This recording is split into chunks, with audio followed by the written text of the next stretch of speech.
His pussycat had 4 propellers placed into its paws, and I wanted to know what kind of man would do this to his own pet.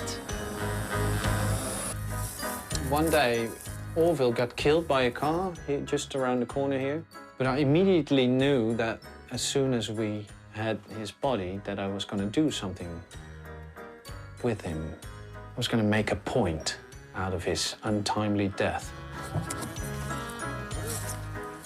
There he is, Orville Copter.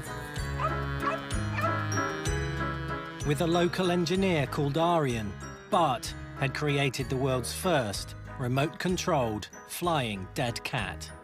We're made of stuff, and if you die, you end up as stuff, and you can do things to that stuff and to keep it around. One day he was just dead in the backyard. Oh, mother's milk. I wanted to make a cheese out of that. Breast milk? Yeah. As in your partner's breast milk, or...? Yeah. I remember when one of my grandmas died, that I stood there at the bed and I saw the body of my grandma, the woman that we all loved as kids. But I couldn't resist prodding her.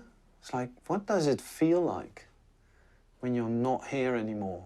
It was stiff and cold, and I wanted to know.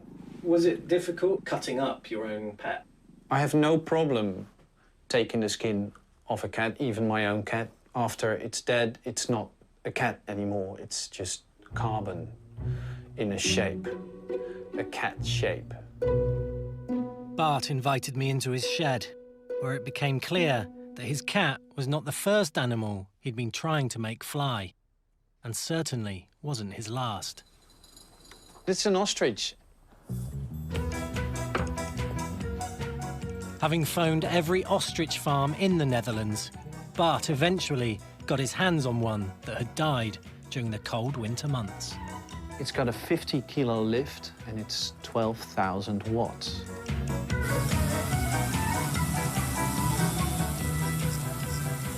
I was witnessing the world's most famous flightless bird taking to the skies.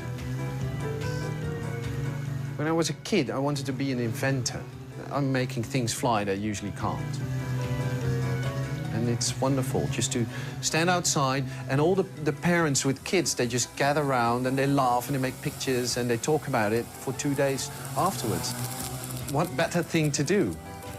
That's a very, very good feeling.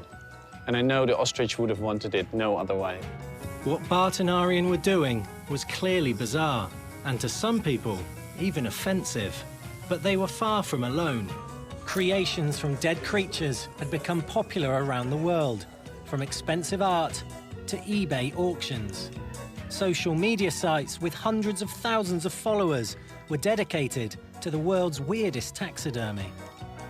With fashion and interior design pushing the trend, I wondered if death had now become a legitimate business.